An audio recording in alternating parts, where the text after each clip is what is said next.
Her. Ya udah Assalamualaikum. silakan. Oke, Bang Jihad udah ada gatel banget nih, Bang Jihad. Waalaikumsalam warahmatullahi wabarakatuh. Bang Jihad silakan dibantah tuh. Udah nggak kuat lagi nahan nih Bang Jihad. Kalau ada Herdi ini memang luar biasa ya. Mesti jawabnya itu agak rasional dan juga ada filsafah. Gitu. Oke. Jadi gini Bang Herdi, boleh saya tambahkan ya? Jangan dulu ngomong. Apa kabar bro? Sehat, alhamdulillah. Kawan satu ini gimana Bang Herdi? Masih bertuan sama manusia? Apik kabarku bro. Masih bertuan sama manusia juga? Oh sudah saya jelaskan ke Goldian tadi. Ini udah lancar ini Bang Jihad, Bro Herdi udah 1 galon tuh habis. Buka puasanya 1 galon. Saya jelaskan kawan-kawan masalah penggambaran Allah dalam Al-Quran. Jadi kalau Al-Quran itu mengatakan bahwa Allah mata itu adalah dalam bentuk penggambaran ketika penglihatan. Optik dari semua manusia menjelaskan apa tunjukkan pada saya Bang Herdi. Ketika Anda melihat lewat mana? Lewat mana Bang Herdi itu melihat? Artinya apa ya? Dalam panca indera kan? Melihat kan? Halo? Ya lanjut bro, saya mendengar bro, lanjut. Oke. Tidak ada penggambaran manusia satupun. Ketika manusia itu melihat, pasti melihatnya dengan cara apa? Dengan cara kornea matanya, panca inderanya melihat.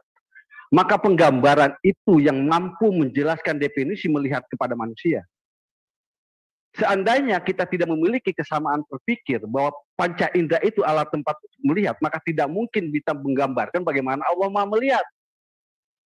Bukan berarti Pak Hari, karena Allah itu adalah Azza wa Jalla dan berbeda daripada manusia lain, daripada makhluk ciptaannya, seperti dalam surat Al-Ikhlas. Nah, berbeda dari ciptaannya dan dia tempat bergantung. Maka untuk menjelaskan Allah Maha melihat itu dengan apa? Apa dengan tangan? Nggak mungkin. Ya kan? Pasti penglihatan itu ada dengan cara panca indera yang kita pahami bersama bahwa panca indera itu adalah suatu benda, satu alat untuk bisa melihat. Beda dengan tangan, peraba, panca tangan, kemudian kulit itu beda. Nah, sekarang coba jelaskan ketika kita menjelaskan tentang Tuhan Maha Pelihat dengan cara apa? Kecuali kita menjelaskan bahwa Allah itu mengeluarkan dengan cara mata yang kita miliki. Nah, bukan berarti mata Allah dengan mata manusia itu sama. Karena dalam ayat Ikhlas itu dikatakan bahwa Allah itu beda dengan ciptaannya, distinct. Gitu loh. Nah, sekarang kalau penggambaran itu kemudian kita tolak, kita abaikan, lalu bagaimana kita mengetahui dan mengenal Tuhan Sang Pencipta? Tanpa itu semua. Kan begitu Pak Herdi. Jadi pemahamannya memang mata Allah Maha melihat, yang kita miliki di kerangka berpikir kita melihat itu dengan mata. Maka Allah menggambarkan itu, penggambaran Rasulullah. Dan kenapa Dajjal itu dikatakan 1 dengan 2 misalkan ya, tidak buta sebelah. Karena 1 itu bagi manusia ketika memiliki mata 1, panca indera 1 itu jelek Pak Henry, cacat itu. Maka Allah digambarkan tidak cacat gitu loh. Bukan berarti mata 1, mata 2, mata 3, semuanya kan mata itu bisa melihat gitu loh, yang berfungsi normal kan gitu. Tapi Dajjal dikatakan mata 1 itu karena sebuah kecacatan. Maka Allah ketika Rasulullah menggambarkan dalam Tirmidzi segala macam bahwa Allah tidak bermata 1, artinya menggambarkan bahwa Allah itu sempurna gitu loh. Paham kawan-kawan semua ya? Paham. Begitu gitu jadi maksudnya pemahaman perkataan itu. Jadi jangan gambarkan karena dalam Al-Qur'an itu sudah jelas. Nah, qul huwallahu ahad, Allahu samad, lam yalid walam yulad walam yakul lahu kufuwan ahad. Tidak ada setara dengannya dan tidak ada sama dengan ciptaannya. Itu clear Pak Herdi. Terima kasih kawan-kawan, lanjutkan. Silakan Bro Herdi. Oke. Saya bro, boleh? Atau Silakan ditanggapin, silakan. Halo? Silakan ditanggapin. Her, silakan Her. Oke, saya buka lagi. Jadi ini berbicara bukan tentang kalimat alegoris, Abang Sihat ya. Cara kalimat literal, nyata, menganalogikan, membandingkan. Jadi Anda gini ya, saya kasih analogi. Eh, Bro Zihad membandingkan, anggaplah Bro Zihad itu bos ya, punya karyawan. Membandingkan karyawan Anda dengan karyawan orang lain. Jadi ini sesuatu yang nyata, sesuatu yang bisa di apa aplikasikan di dalam wujud, karena memang dinyatakan bahwa pembedanya adalah ini, matanya Dajjal satu, Aulomu tidak bermata seperti Dajjal, ya kan? Karena tertulis juga, bahkan ada keterangan di antara kedua matanya ada tertulis kata kafir. Nah, lalu saya tadi buka hadis di hadis apa ya? Mungkin kawan-kawan bisa bukakan hadis atau saya bukakan ya, Darimi, HR Darimi ya, 2056 saya buka ya. Itu penggambaran tangan Allah menyentuh Muhammad, bahkan Muhammad merasakan dinginnya tangan Allah. Kalau itu kalimat alegoris, Muhammad tidak akan merasakan, ya kan? Jadi ada sambutan dari Muhammad ketika Allah menyentuh pundaknya. Muhammad merespon dengan mengatakan dinginnya tangan Allah, ya kan? Saya buka ya. Hadis Darimi, HR Darimi 2056.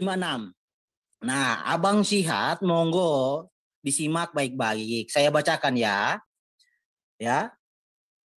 Aku mendengar Muhammad bersabda, aku bermimpi melihat Tuhanku.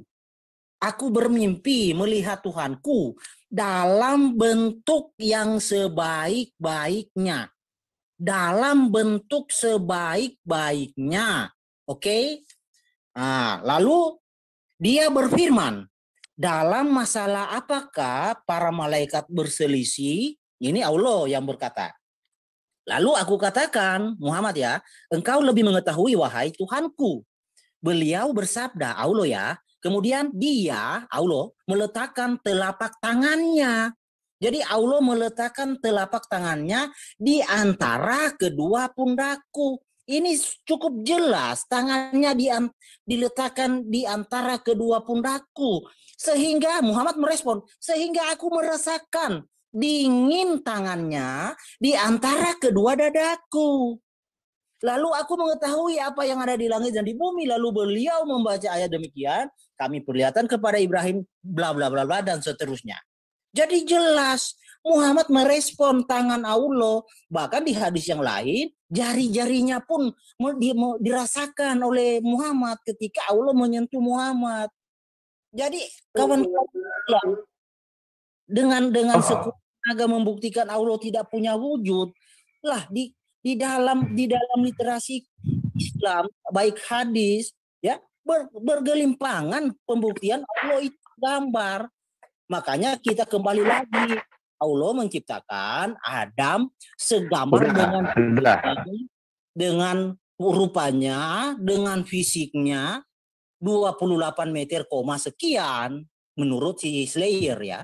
Karena 60 zira dikalikan 1 zira 48 cm, jadinya 2.800 cm kan. Tapi kalau kita kalikan ke meter, jadinya 28 meter. Saya bisa ambil kesimpulan sedikit, bro. Allah Subhanahu wa Ta'ala tingginya 28 meter. Coba silakan kawan-kawan. Oke, Ardi. Silakan yang lain untuk menanggapi, silakan. Basugi. Siapa lagi yang mau menambahkan nih, Bang Alang? Oke, saya mau nambahkan ya. Itu kan silakan. Karena RD itu kan nggak maksud karena fisiknya Allah itu disamakan dengan fisiknya manusia itu loh.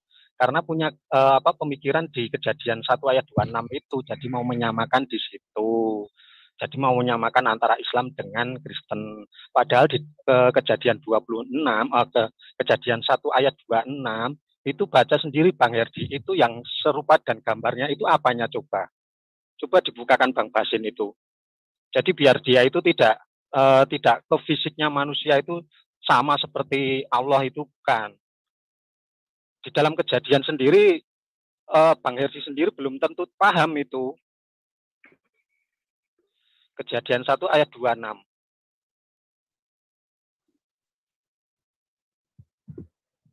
Kejadian 1 ayat 26 ya? Kalau sudah nanti saya tambahkan lagi ya dari jawaban Bang Heri Indonesia. Signal saya nih turun naik nih tumben.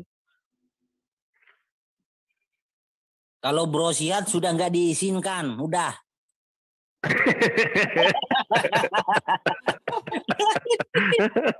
Bisa share nggak Bang Basit? Kejadian 1 ayat 26 ya. Dulu Pak Basit.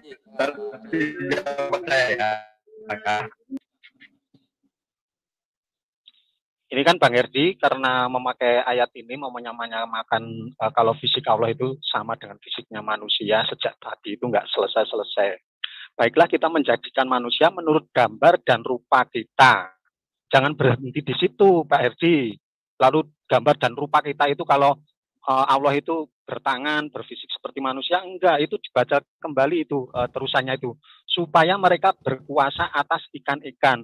Nah yang segambar dan yang serupa ini ternyata kuasanya ini bukan fisiknya Bang Herdi. Paham nggak Bang Herdi? Oh silakan Bro, nanti saya jelaskan. Nah ini kan berkuasa, jadi manusia juga bisa berkuasa. Ini penjelasannya terus ini, jadi jangan dipotong di menurut gambar dan rupa kita sudah berhenti di situ. Kalau berhenti di situ memang nanti fisik Allah itu sama seperti fisiknya manusia, tetapi kalau diteruskan supaya mereka berkuasa, nah ini baru ketahuan yang segambar dan serupa itu kuasanya manusia punya kuasa. Bisa entah jadi raja, entah kuasa di keluarga, entah kuasa di masyarakat. Jadi seperti itu. Kemudian ini kalau pakai terjemahan lama, itu ternyata firman Allah, bukan Allah berfirman kan. Nah tapi ini pembahasan ke lain, kalau firman Allah menjadi manusia, ternyata dari Adam sampai kita ini semua firman Allah menjadi manusia. Firman yang menjadi manusia itu kalau diteruskan pakai terjemahan lama. Kemudian kalau Bang siapa? Bang Herdi selalu berpikir fisiknya Allah itu seperti manusia, coba di ayat 27 itu dibaca. Diciptakannya laki-laki dan perempuan. Kalau Allah itu fisiknya seperti manusia, antara laki-laki dan perempuan apa Bang Sugi? Bang Herdi? Bencong. Nah, makanya jangan fisiknya itu fisik manusia, itu salah besar itu. Nanti jadi bencong itu Allah Bang Herdi itu. Paham nggak Bang Herdi? Silakan Bang Herdi. Atau Bang Ziyad mau menambahkan? Oh ya silakan Bang Ziyad dulu. Oke, saya tambahkan tadi ya. Jadi Robot Bang Ziyad. Robot. Robot Bang Ziyad, suaranya robot Bang Ziyad.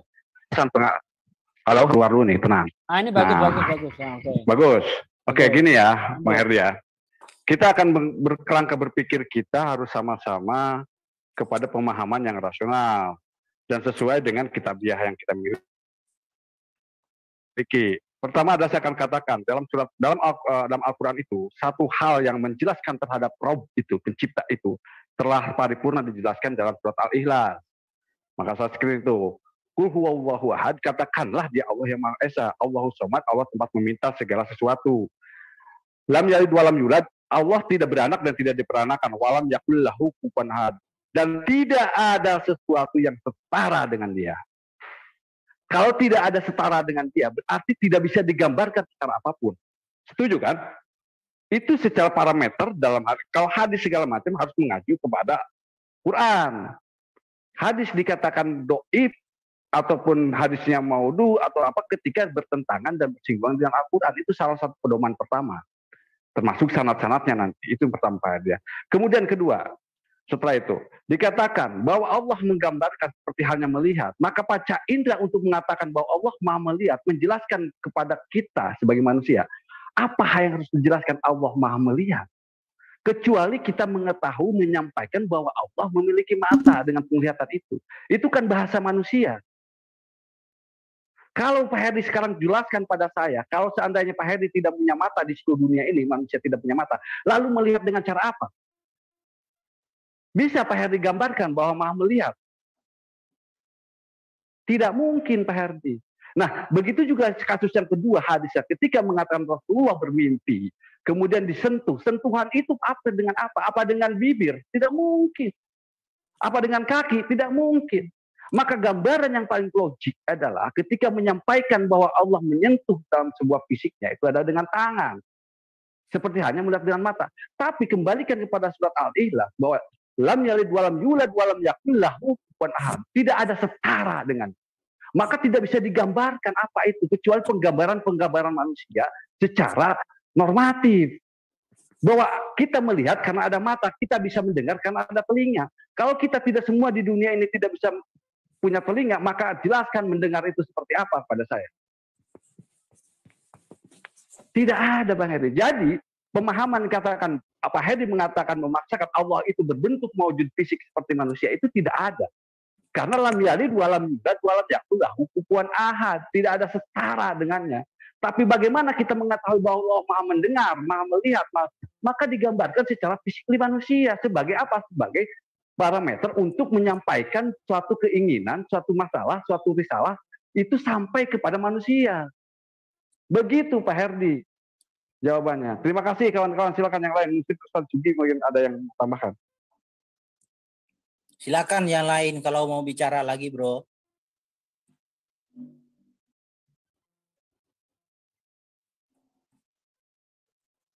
Masih ada yang mau bicara, Bro? Halo? Udah, silakan Bang Herdi, silakan. Silakan. Udah Oke. cukup ya jawaban tadi. Untuk orang yang berakal sehat langsung paham bahwa Allah itu tidak seperti ciptaannya. Itu perlu digarisbawahi. Apapun argumennya, kalau Allah sendiri sudah menjelaskan bahwa Allah tidak seperti ciptaannya, apapun yang diargumenkan mentah semua. Silakan Bang Herdi.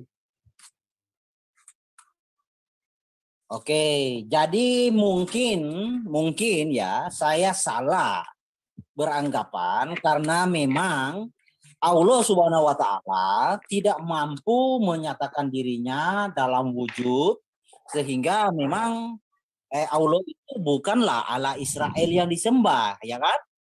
Karena memang Allah Israel itu bisa menyatakan dirinya di dalam wujud, ya kan? Seperti dia menyatakan dirinya dalam wujud manusia kepada Abraham. Ya nanti sebentar ya, saya carikan ayatnya ya. Berarti nggak perlulah saya mau mendebat bahwa klaim kawan-kawan bahwa Allah itu sama dengan Hasyim, karena memang Hasyim maha kuasa, maha bisa membuktikan dirinya ada.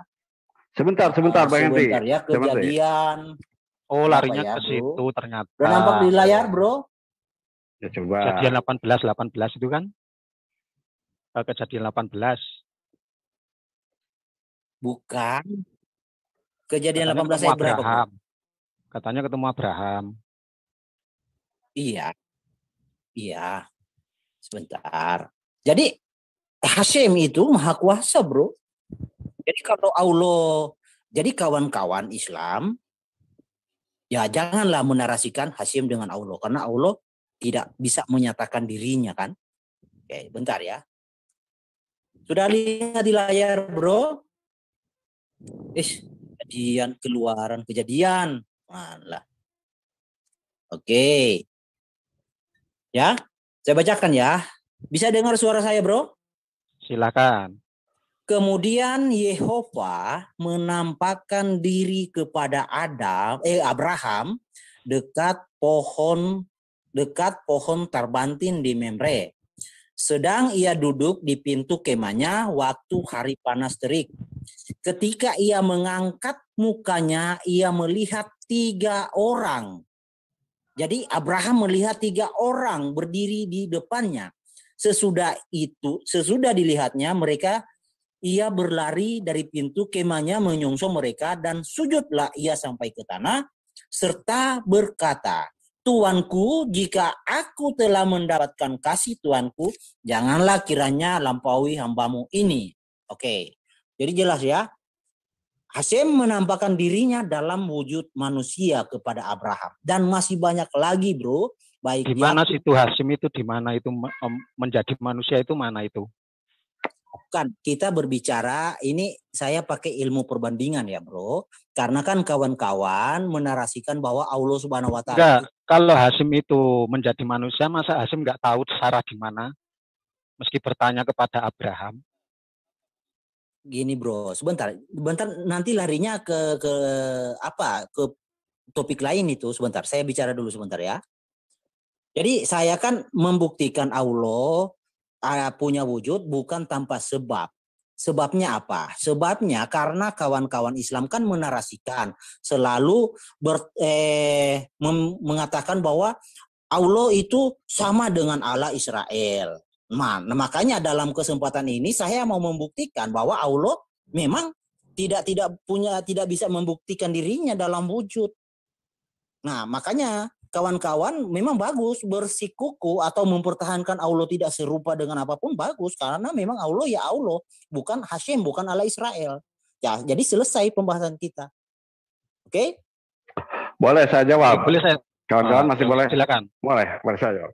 Jadi gini Bang Herdi, yang kita samakan antara Allah dengan Yahudi itu Israel itu bukan berarti keyahudiannya.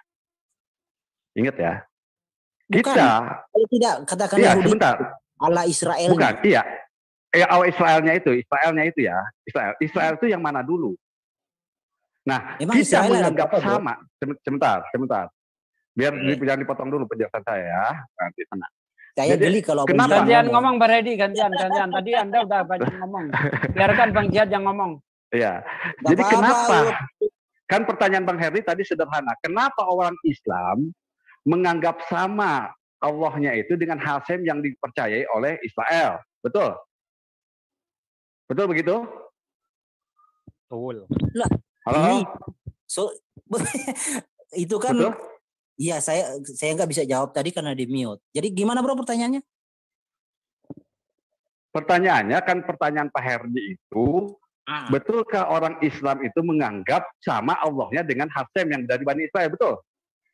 Iya, saya melihat seperti itu pendebat. Oke, saya jawab. Oke, cukup. Berarti kan cukup. Saya jelaskan biar tidak melenceng. Jadi begini Pak Herdi, kita bukan meyakini terhadap Bani Israelnya Pak Herdi. Tapi kita meyakini apa yang Bani Israel yakini itu kepada nabi-nabinya. Apakah Nabi Musa, Nabi Ibrahim, Nabi Ismail, Nabi Ishak itu bertuhan pada yang Hashim itu atau tidak? Ketika dia bertuhan pada Hashim itu, berarti itu yang sama dengan umat Islam. Karena umat Islam itu suhufil ula, sufi Ibrahim wa Musa dalam surat Al-Al ayat 18.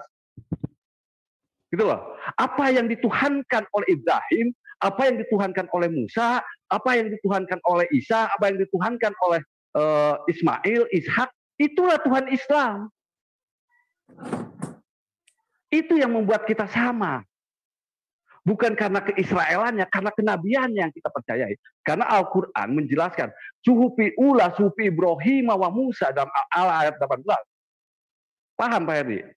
Bukan berarti keisraelannya saya bilang, karena Israel kita meyakini orang Islam itu diberi perintah oleh Rasulullah untuk meyakini nabi-nabi yang lain. Salah satunya adalah nabi-nabi yang kebanyakan dari Bani Israel, yaitu Musa, Ibrahim, Ismail, Ishak, termasuk Yesus. Cuma sayang orang Kristen tidak meyakini itu. Nah kami meyakini itu. Nah itulah kenapa kita bertuhan yang sama. Gitu loh. Bukan dalam artian keterangan-keterangan dari kitab manapun, tidak. Gitu loh. Paham? Sudah bro. Silakan, saya udah mute lagi nih. Ya, jadi bro, saya tidak mempermasalahkan Israelnya. Saya tadi kan mengutip Kejadian 18. Hashim itu menampakkan dirinya dalam wujud, ya kan? Dalam wujud manusia terlihat oleh Abraham. Nah, kawan-kawan Islam dari tadi kan bersikuku bahwa Allah tidak mungkin punya wujud. Tadi saya membuka hadis, tangan, jari, mata itu bukan, itu alegoris. Kawan-kawan Islam kan menolak itu. Jadi sudahlah, fix kita sudah Allah ya Allah, Hashim ya Hashim, karena Hashim mampu membuktikan dirinya dalam wujud. Allah tidak mampu, gitu bro. Jadi itu, bukan Israelnya yang saya permasalahkan. Berarti kan sama dengan kita pemahaman kita. Saya bilang tadi saya bilang katakan dari awal Pak Herdi, kita bukan karena Israelnya kan. Itu juga yang Islam katakan, bukan karena Israelnya, tapi Islam itu diperintahkan oleh Rasulullah oleh Allah untuk mengimani nabi-nabi sebelum Nabi Muhammad, yaitu Musa, Ibrahim, Ismail, Ishak, untuk diimani. Lalu kenapa harus diimani? Pertanyaannya, karena dia bertuhan kepada siapa? Bertuhan kepada Allah. Mungkin dikatakan Hasem gitu loh kan? Nggak nyambung, ya kan? Dalam produksi itu. Nah, maka siapa yang dituhankan oleh Musa, oleh Ibrahim, oleh Ismail, itu yang dituhankan oleh Islam. Clear, bukan karena keisraelan saya bilang. Bukan itu poin saya. Gini ya bro, saya ulang ya. Adapun keterangan terhadap kitab Anda menjelaskan bahwa Nabi Ibrahim melihat Tuhan, itu kan hanya keterangan dalam kitab Anda. Oke. Ngerti nggak? Gini, nggak nyambung bro. Jadi poin saya bukan di situ. Sebentar abangku sihat ya. Saya di sini ya, dengar baik-baik ya bro. Gua dengarnya jangan gomot, kalau saking gua kalau gomot. Ya, poin saya di sini. Jadi Allah Israel itu mampu membuktikan dirinya, menyatakan dirinya dalam wujud sehingga Abraham bisa melihatnya di dalam wujud bentuk. Tadi saya sudah bawakan ayatnya kan. Nah, Allah Israel mampu. Allah Islam tidak mungkin punya wujud dan tidak akan bisa membuktikan dirinya dalam wujud. Karena hadis yang saya bawakan tadi, ada berapa hadis semua ditolak bahwa itu adalah kalimat alegoris, ya kan? Jadi sudah sah. Allah Israel ya Allah Israel, Allah Mekah ya Allah Mekah, oke? Oke, kalau itu sih betul. Sekarang kita sepakatnya begini Pak Edi. Kalau kita menolak bukan karena ketuhanan Ibrahim dan ketuhanan Musa. Saya menolak keterangan dari ayat itu aja. Ngerti nggak? Orang Islam menolak keterangan itu, ayat itu. Bahwa Ibrahim itu melihat sosok Allah, itu menolak.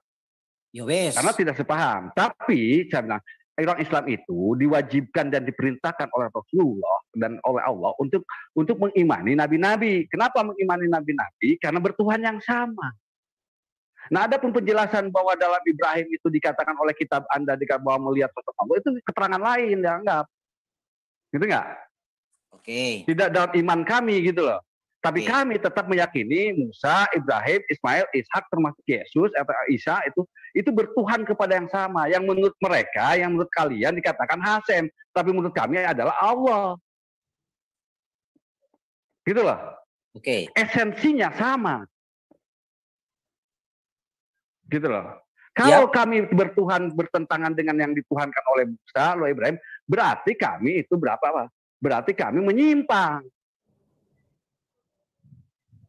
Begitu, Pak Herdi. Jadi keterangan yang Anda lakukan bahwa dalam ayat berapa itu dikatakan bahwa Ibrahim melihat sosok Allah, itu kan keterangan dari kitab Anda.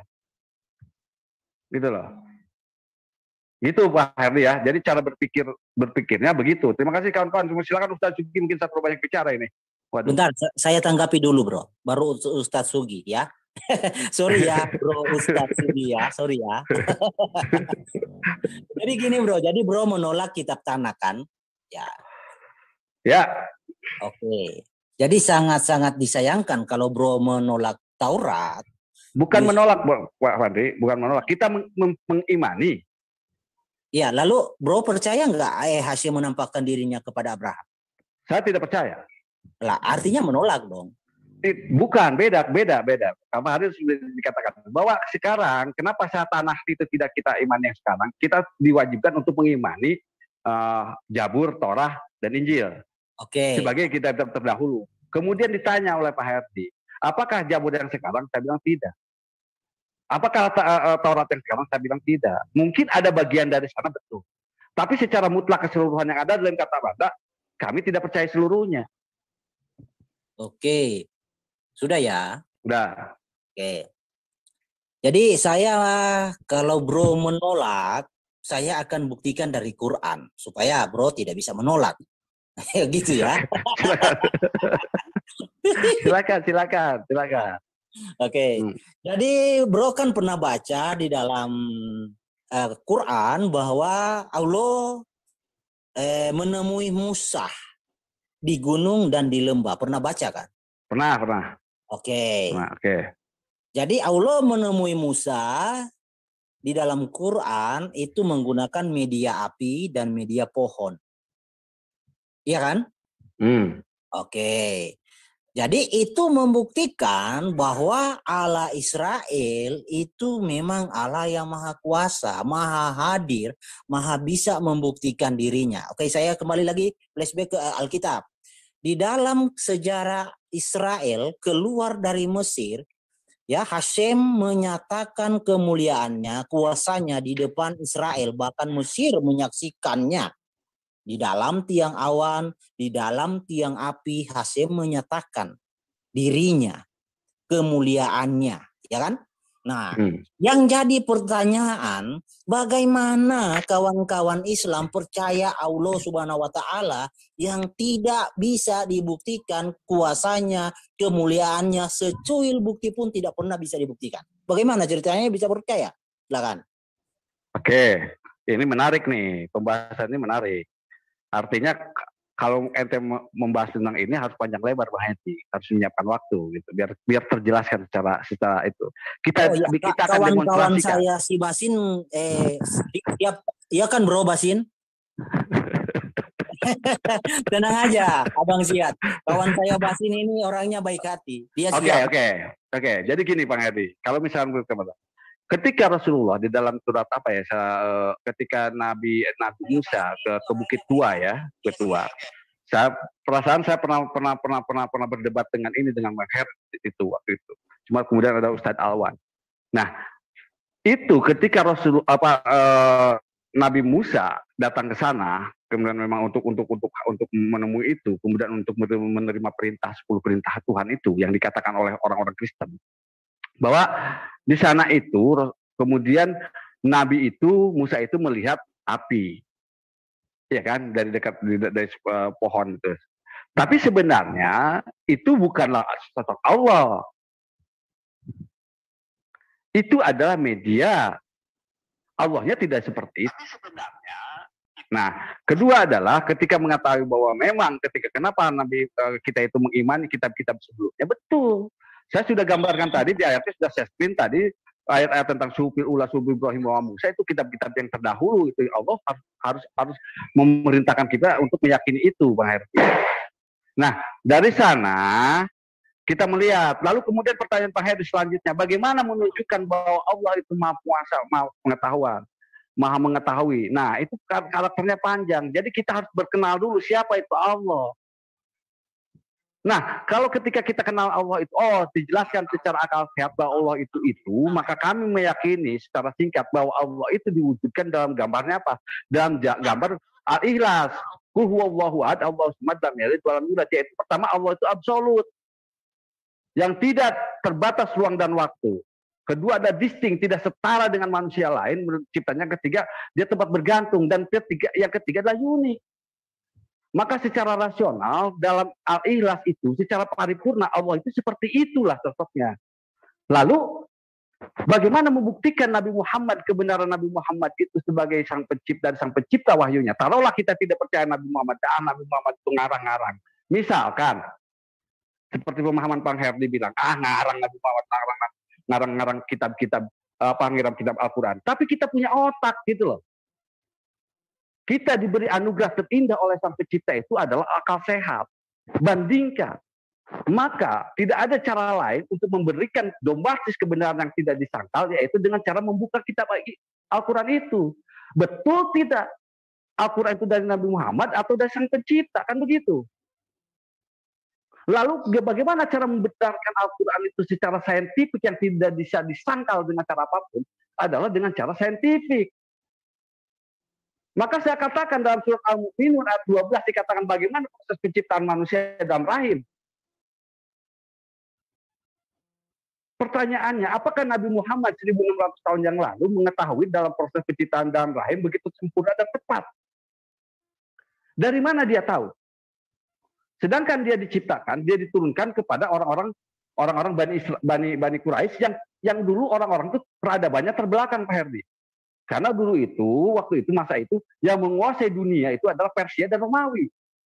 Lalu bagaimana itu Al-Quran menjelaskan Nabi Muhammad kepada Bani Quraisy terhadap Al-Mu'minun ayat 12-14. Bagaimana dia dari sperma tumbuh menjadi lintas seperti janin, kemudian janin itu berubah menjadi daging, kemudian daging itu berubah menjadi tulang, tulang itu kemudian dibungkus menjadi daging, kemudian menjadi makhluk sempurna. Dari mana Nabi Muhammad tahu? Taruhlah itu kebetulan. Saya bilang. Lalu ada ayat kedua. Bagaimana Nabi Muhammad sedang Ar-Rahman ayat 1921 terhadap sungai di bawah laut? Apakah Nabi Muhammad di gurun pasir menyelam ke dalam laut? Di dalam surat Ar-Rahman ayat 1921 ada sungai di bawah laut. Kemudian surat At-Tur ayat 1 sampai 6 dikatakan bahwa ada api di dalam laut yang api itu tidak bisa padam. Nabi Muhammad jalan ke sana. Taruhlah itu masih kebetulan juga gitu. Tapi kenapa ada surat Al-Qiyamah ayat 3 sampai 4 terhadap sidik jari? Taruh kebetulan juga gitu. Al-Anbiya surat ayat 30 tentang Big Bang semesta, penciptaan semesta. Sampai supernova dikatakan itu ada. Dalam surat Ar-Rahman ayat 37 itu supernova itu tabrakan bintang-bintang seperti mijan. Bagaimana menjelaskan itu? Nabi Muhammad tahu secara kompeten, dan Nabi Muhammad juga dijelaskan dalam Al-Qur'annya dikatakan bahwa menyelamatkan jasad Fir'aun, dan terbukti gitu loh. Dari mana kita tahu itu semua? Kebetulan tidak mungkin. Berarti Nabi Muhammad ada info dari wahyu, dari tertinggi, dari sekitar kita. Maka setelah itu bersaksi asyhadu alla ilaha illallah wa asyhadu anna muhammadar rasulullah. Itu tanda, makanya Al-Qur'an dikatakan apalah tatafakkarun, apalah yatajakkarun. Memang lu nggak mikir. Mikir nggak sih lu? Coba Al-Qur'an itu, kitab suci di dunia itu, satu-satunya di dunia yang menantang challenge manusia itu cuma Al-Qur'an, Pak. Apalah tatafakkarun, apalah yatajakkarun. Berulang kali dikatakan itu pada orang-orang berpikir. Gitu loh. Jadi terhadap keesaan Allah itu kita bisa lihat gitu loh. Kita bisa saksikan. Kita bisa demonstrasikan secara akal sehat. Bahwa jangan-jangan Bang Herdi beragama Kristen dan saya beragama Islam, kemudian dari turunan, jangan seperti itu. Jangan-jangan saya keliru memilih agama Islam dan Bang Herdi keliru memilih agama Kristen karena pilihan orang tua kita. Kan begitu. Al-Quran, Allah itu, Sang Pencipta itu kemudian menghadirkan manusia dengan kapasitas otak manusia itu sebagai rahmatan yang paling terindah dalam kapasitasnya sebagai makhluk.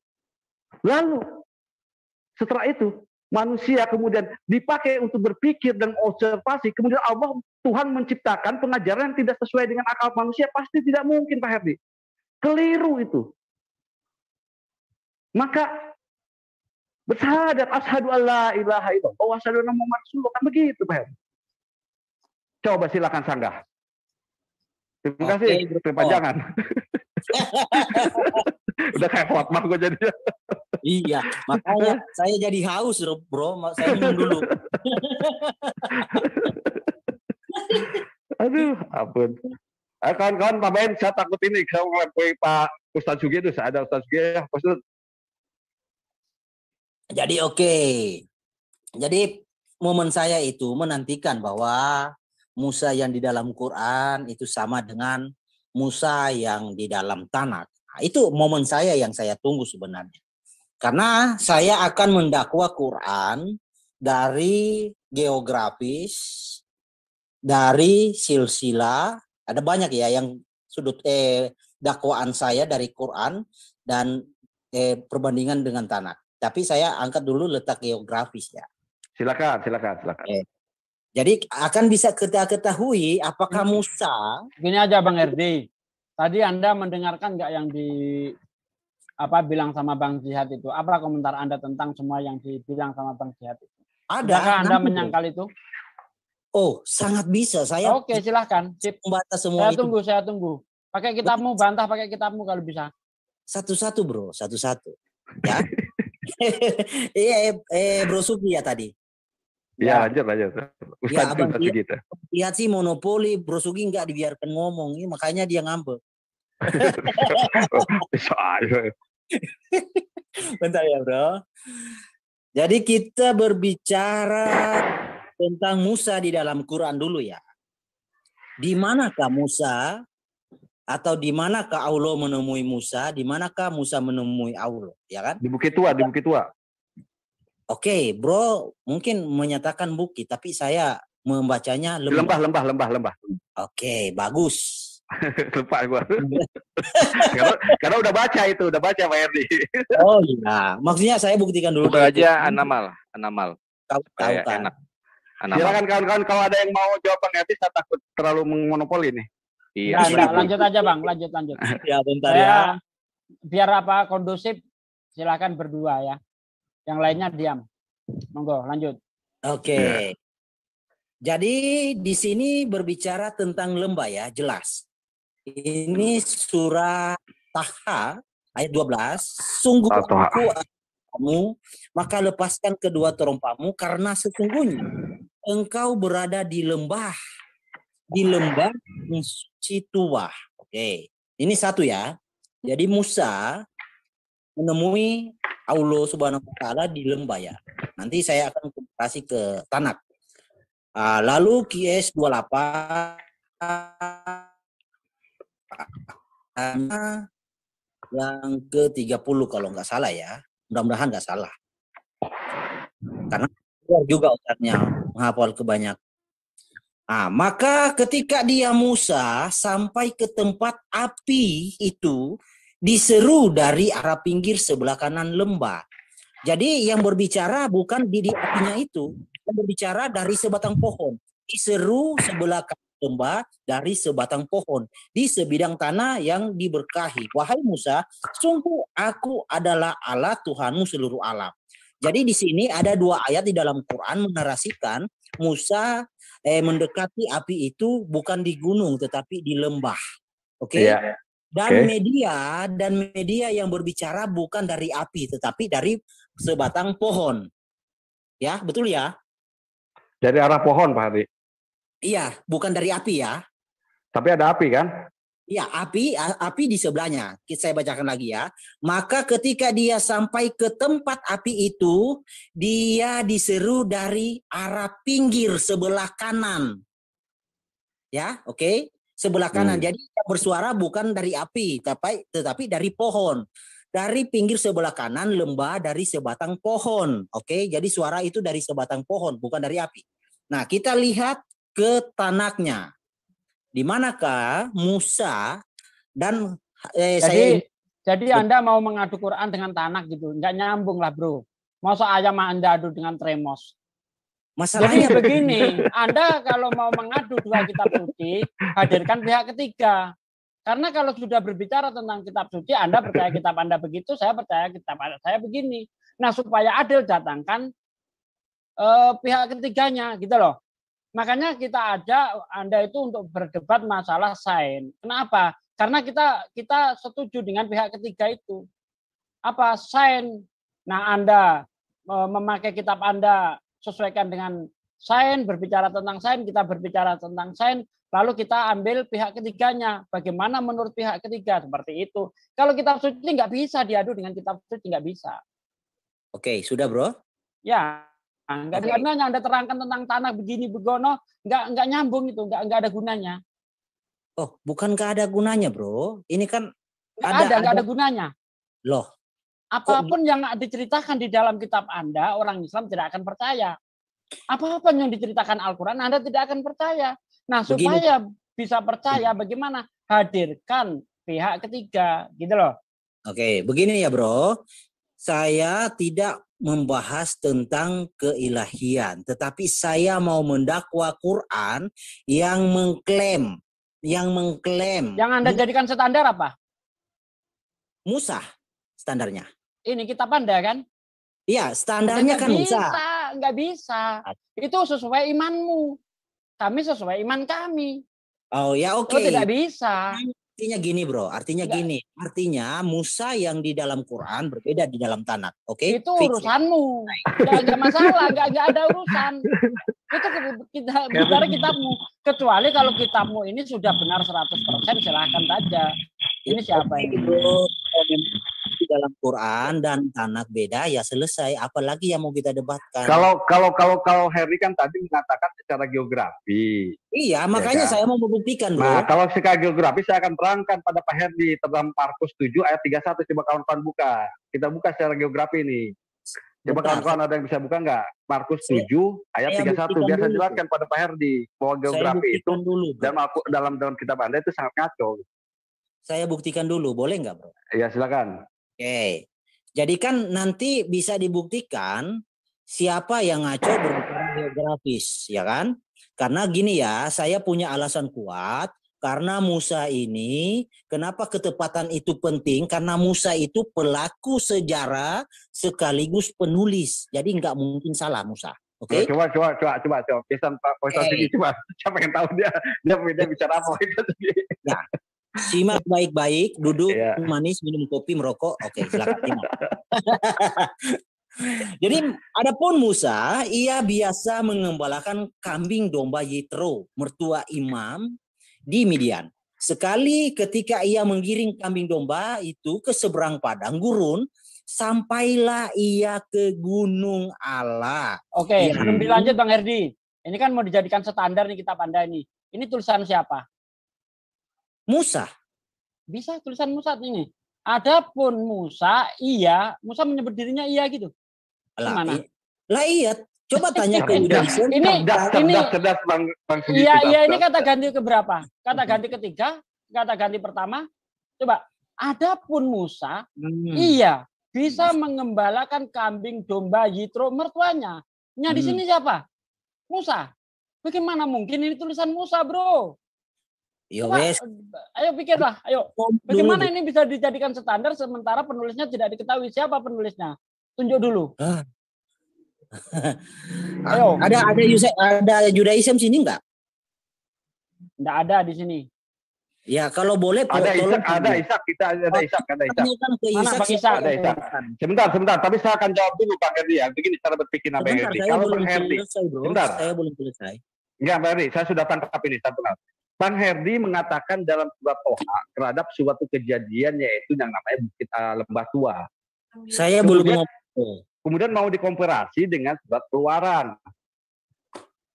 Iya kan? Saya belum bisa. Penulisnya aja belum diketahui itu siapa. Iya, tidak mungkin lah. Kecuali Bang Herdi membahas tentang Al-Quran, kemudian dibantah oleh Al-Quran. Nah gitu. Tapi kalau misalkan sebentar bro. Sebentar. Al-Quran dibantah dengan Keluaran ya. Sebentar. Ini kisah yang sama tentang api yang dilihat oleh Musa. Ini kisah yang sama yang saya bacakan tadi di Quran dengan yang di Tanak ini. Oke, kalau begitu saya gini. Kalau misalnya saya bilang, kalau Anda mengakui Yesus itu disalib, kemudian kami dalam Al-Quran tidak mengakui Yesus disalib, bagaimana? Lalu saya harus menyalahkan kitab Anda. Sebentar bro, kita lagi bahas Musa. Biarkan saya ngomong dulu. Itu kan suatu peristiwa yang berbeda buku. Anda percuma. Lo percuma gimana? Iya. Kalau kitab beda, suci Anda adu dengan kitab suci itu percuma. Jadi berarti beda, Anda tidak adil dong. Anda menyalahkan Al-Quran pakai kitabmu, nggak adil itu. Nggak adil. Saya bisa menyalahkan kitabmu dengan kitab saya. Jadi makanya saya uji dulu. Kalau ini mau Anda jadikan standar, kita uji dulu ini tulisan siapa. Kalau sah tulisan Musa, yuk kita jadikan. Kan begitu. Itu penulisnya saja nggak jelas, mau dijadikan standar gimana sih? Legalitasnya itu loh belum diketahui itu. Oke, saya bisa share sekarang gantian. Bisa share nggak? Silakan, monggo. Saya screen pakai ini. Baru kita bahas tentang Pak ini kan tadi mau geografi ya, Pak itu ya, Pak Sugi ya. Saya akan balas dengan geografi ini. Baca di dalam Markus 7 ayat 31. Kemudian Yesus meninggalkan pulau daerah Tirus dan dengan melalui Sidon pergi ke Danau Galilea di tengah-tengah daerah Dekapolis. Nah, ini geografi nih bahasanya nih. Jadi jelas ini penulis tidak mengetahui geografi Israel. Tahu nggak itu Pak Habib? Itu diibaratkan begini. Pak Sugi dari Yogyakarta mau menuju Jakarta lewat Jawa Timur. Ngerti nggak Pak Sugi? Ya, jadi kayak begitu. Jadi jelas penulis itu tidak tahu tentang letak geografi Sidon dan Galilea itu konsepnya begitu. Jadi itu jelas penulis tidak tahu dan asal itu. Jadi kalau misalnya penulis dikatakan di situ sama dengan Yogyakarta itu Jawa Tengah. Pak Sugi mau pergi ke Jakarta, dari Yogyakarta lewat Jawa Timur, lewat Surabaya. Coba bayangkan masa begitu. Nah itu letak ini geografis, jelas penulis itu tidak tahu letak geografis yang jangan-jangan ini memang dari mana? Ini dari Yunani penulisnya ternyata. Gitu loh. Itu fakta Bang Herdi, itu baru namanya geografi dan bisa dibuktikan, diuji. Dalam kitab Anda seperti itu. Nah sekarang ada Ishak, Bang Ishak silakan naik. Silakan Pak Sugi, kawan-kawan. Mana Bang Ishak? Ada Bang Ishak itu. Mau nanggapi sedikit lagi bisa nggak ini nanggapi? Oh, boleh. Nah ini kembali lagi tadi yang ke kejadian 18 ya Pak Erdi. Itu saja sama saudara Yahudi Pak Erdi belum selesai. Siapa itu ketiga? Manusia itu ternyata kalau Yahudi menjelaskan itu adalah malaikat. Betul. Nah, betul. Itu malaikat. Ternyata masih ada belum selesai dengan pihak Yahudi kok mau menunjukkan ke Islam. Ini nggak nyambung Pak Erdi. Jelas Islam menolak. Itu urusan seperti itu beresin dulu sama Yahudi yang punya kitabnya. Setelah beres barulah sampaikan ke Islam untuk kejadian 18 itu. Kemudian Pak Erdi tadi mau membedakan antara Allahnya Islam dengan Allahnya Israel dan mau menyamakan Allahnya Kristen dengan Allahnya Israel, kan tujuannya di situ.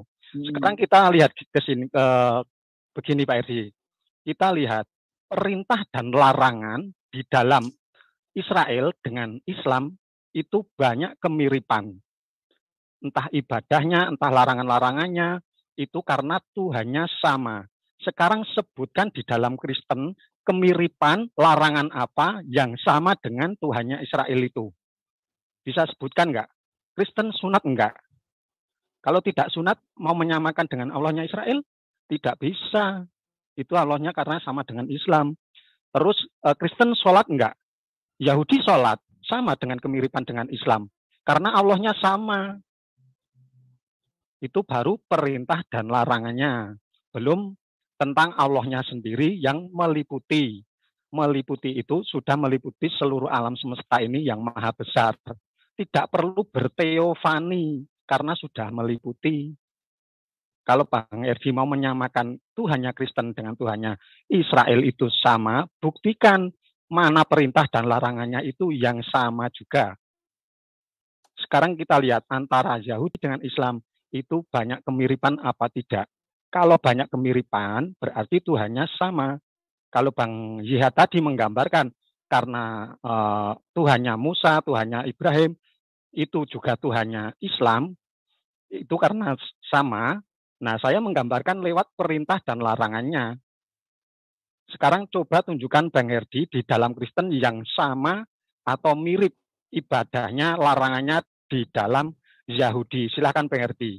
Kalau tidak bisa menunjukkan sama kemiripannya, jangan sama-samakan Tuhannya Israel sama dengan Tuhannya Kristen. Silakan.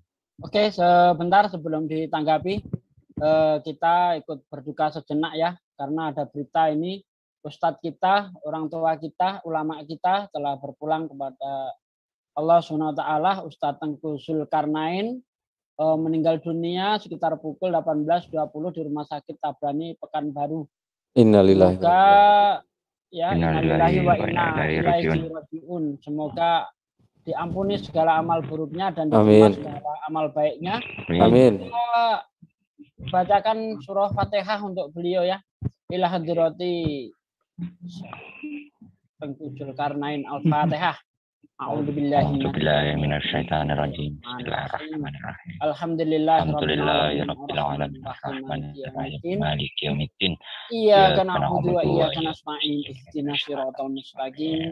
Siratal ladzina an'amta 'alaihim ghairil maghdubi 'alaihim waladdallin. Amin. Semoga Allah menempatkan beliau di sisinya. Amin. Ya rabbal alamin. Amin. Oke, silakan dilanjut kalau mau ditanggapi. Ayo Bang Herdi, tanggapi Bang Herdi. Mana kemiripan perintah dan larangan di dalam Kristen sama dengan Yahudi itu? Tunjukkanlah. Herdinya udah nggak ada nih. Hah? Aduh, udah kah? Ini didatangkan saudara Yiska tadi. Ya. Malah kabur. Minggat dia bang, dikeroyok. Aduh. Tadi itu kan dalam rasi itu kan dibilang